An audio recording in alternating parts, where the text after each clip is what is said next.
Breaking news చూస్తున్నాం. అభిభక్త కవలలు వీణా వాణిలను ప్రభుత్వం నీలోఫర్ ఆసుపత్రి నుంచి స్టేట్ హోమ్ కి తరలించింది. వీణా వాణిల తరలింపుకు సంబంధించి వారి తల్లిదండ్రులకు కూడా సమాచారం ఇవ్వలేదని తెలుస్తోంది.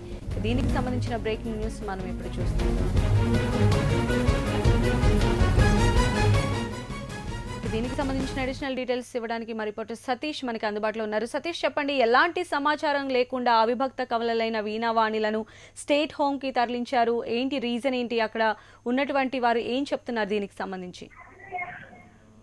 దాదాపు 13 సంవత్సరాలుగా అవిభక్త కవలలుగా పుట్టినటువంటి వీణా వాణిలకు సంబంధించి నీలోఫర్ లోనే ట్రీట్మెంట్ కొనసాగిస్తున్నారు. వాళ్ళకు ఆపరేషన్ చేసి వాళ్ళిద్దరిని వేరువేరుగా విభజించి అవిభక్తలుగా ఉన్నటువంటి వాళ్ళని వేరు చేయాలని చెప్పి కూడా గత వాళ్ళు పుట్టినప్పటి నుంచి సంవత్సరాల నుంచి కూడా ట్రై చేస్తున్నప్పటికీ కూడా ఇప్పటి వరకు సాధ్యం కాలేదు. ఇదే సందర్భంలో వాళ్ళు పెద్దవాళ్ళు అయ్యారు కాబట్టి హాస్పిటల్లో ఉంచే అవకాశం లేదు. అందుకే ఇప్పటి వరకు వాళ్ళ నీలోఫర్ హాస్పిటల్లో పుట్టినటువంటి వాళ్ళకి సంబంధించినటువంటి బాగోగులు కావచ్చు, ఒక నర్సుని అదేవిధంగా ఒక ఆయామని పెట్టి సపరేట్ గదిలో ఇప్పటి వరకు వాళ్ళకి ట్రీట్మెంట్ చేస్తూ వాళ్ళకు సంబంధించిన అన్ని కార్యక్రమాలను కూడా చూస్తున్నటువంటి పరిస్థితి ఉంది. అయితే ఇప్పుడు వాళ్ళు పెద్దవాళ్ళు అయిన తర్వాత ఇంకా అక్కడ నీలోఫర్ లో ఉంచే పరిస్థితి లేదు కాబట్టి వాళ్ళని తరలిస్తామని చెప్పి కూడా గత సంవత్సరం నుంచి చెప్తూ వస్తున్నారు. అయితే ఇప్పుడు అనుకోకుండా వాళ్ళని తరలించడం పట్ల వాళ్ళ తల్లిదండ్రులకు కూడా ఇన్ఫర్మేషన్ ఇవ్వకుండా తరలించారని చెప్పి కూడా వాళ్ళ తల్లిదండ్రులు చెప్తున్నారు. వాళ్ళందరినీ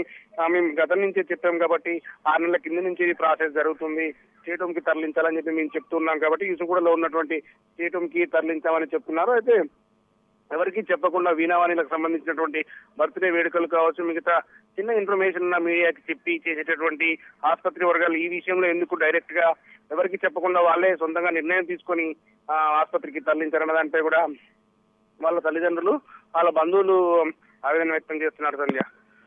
ఓకే, రైట్ సతీష్.